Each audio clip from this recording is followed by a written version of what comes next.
Breaking tonight, Britain just got erased from the Middle East with one phone call. Not a missile, not a sanction. A single ice-cold sentence from Benjamin Netanyahu. No British official sets foot on Israeli soil again. Ministers, ambassadors, even the military attaché with the nice biscuits. Banned. All of them. The red carpet at Ben Gurion rolled up, the embassy gates padlocked, and the Union Jack quietly taken down like offended someone. 75 years of blood and tea alliance detonated in 6 seconds flat point 4 days ago. Keir Starmer thought he was striking a moral pose. He recognized ICC arrest warrants for Israeli leaders and slapped a total arms embargo on Tel Aviv. Not just the nasty stuff, everything, including the interceptor missiles that stop Iranian rockets from turning Israeli kindergartens into craters. He announced it live on television, chest puffed, cameras flashing, looking every inch the statesman, except he forgot to tell his own government. Britain's UN ambassador, Dame Barbara Woodward, found out when an Israeli delegation marched in, slammed a diplomatic protest on her desk, and asked if London had lost its mind. She resigned before the ink dried. Her 42-page resignation letter is already circulating Whitehall WhatsApp groups with the subject line, "We are so screwed." Then came the humiliation in the sky. Foreign Secretary David Lammy was 30 minutes from touchdown in Tel Aviv. Handshakes booked, joint press conference scripted. When Israeli air traffic control radioed the pilot. Permission revoked. Return to base. The plane did a U-turn over the Mediterranean like a rejected Tinder date. Flight radar 24 lit up. The internet exploded. A G7 foreign minister bounced midair. Netanyahu didn't even grant him the dignity of a tarmac snub. Just a cold shoulder at 37,000 feet, 9 o'clock, Jerusalem time. The prime minister steps in front of the cameras. Security cabinet behind him like a boy band with grudges. 3 sentences, 21 words that will be taught in diplomacy schools for the next 100 years.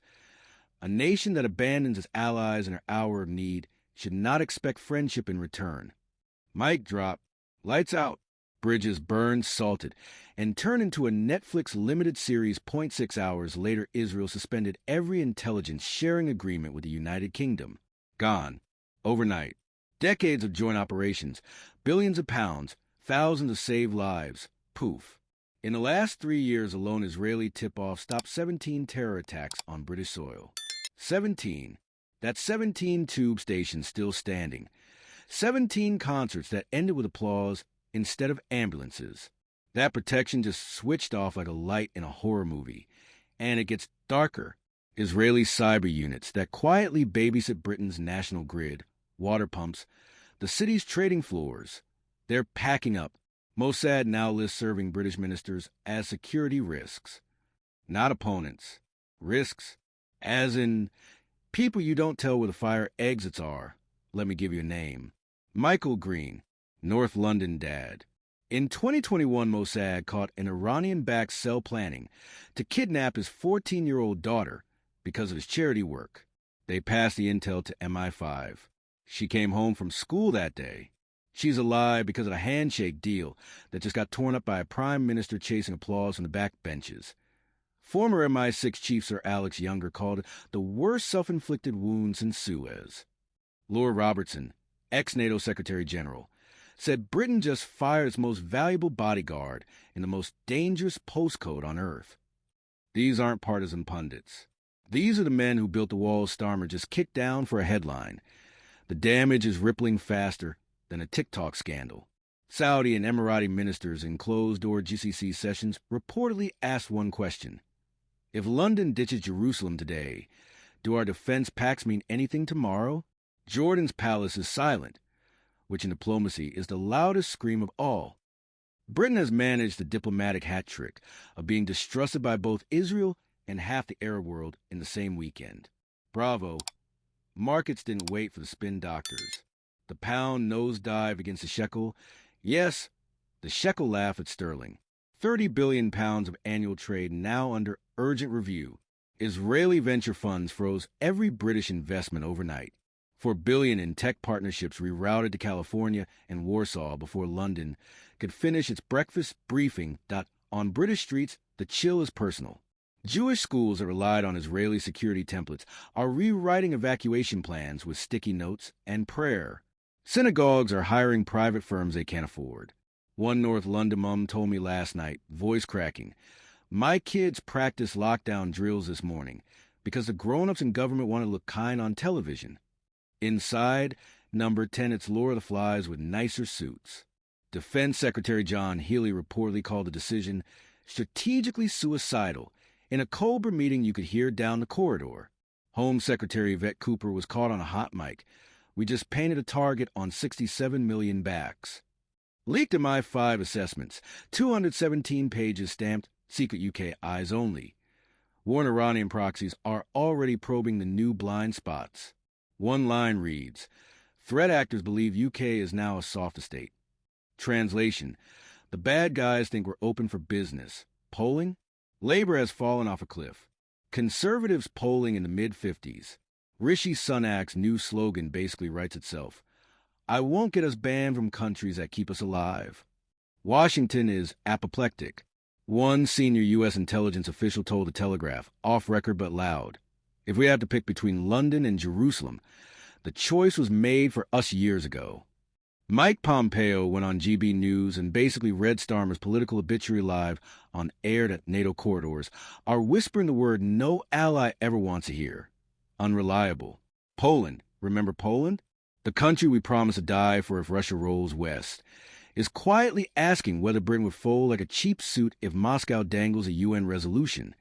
The economic body count is already grotesque. Rafael just canceled £2.4 billion in missile contracts. Elbit Systems pulled out a £1.8 billion Watchkeeper upgrade. Israeli startups that use the list in London are sprinting to NASDAQ. Cancer research trials involving British patients? Paused. The joint lab in Cambridge that was 3 months from a breakthrough in pancreatic treatment just padlocked its doors.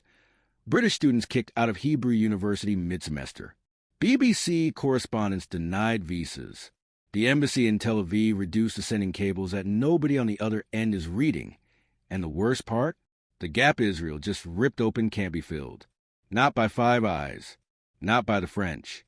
Nobody else has human sources inside Hezbollah, eyes on Iran's nuclear courier routes, or the cyber implants that watch Hamas money move through London shell companies. Britain just voluntarily blinded itself in the most lethal neighborhood on the planet. Tonight, Jewish community leaders are holding emergency Zoom calls with one agenda item. Do we still have a future here? Immigration inquiries from British Jews to Israel and America are up 400% in 96 hours. For 100%, Parliament tomorrow will be biblical. Veterans in the public gallery wearing their medals and their fury. Banners already printed. You broke it, you own it. Expect shouting, pointing. Maybe the sergeant-at-arms earning his salary for the first time since expensive scandal. This isn't diplomatic drama. This is a national security car crash in slow motion. And Keir Starmer is standing in the wreckage holding a selfie stick asking for retweets. The government swears quiet channels remain open. Israeli officials reply with 2 words. They don't. Somewhere in Tel Aviv, a server farm just went dark for Britain forever. Somewhere in Tehran, a commander just opened champagne. And somewhere in a London suburb, a little girl who will never know, almost didn't make a home from school in 2021, is doing her homework, oblivious that the invisible shield that saved her life just got switched off by politicians chasing virtue points. This is what betrayal looks like when it's wrapped in a press release and delivered with a smile. Britain didn't just lose an ally tonight. Britain lost the plot. If you believe truth still matters, subscribe to UK Pancakes and never look away. Thank you for watching.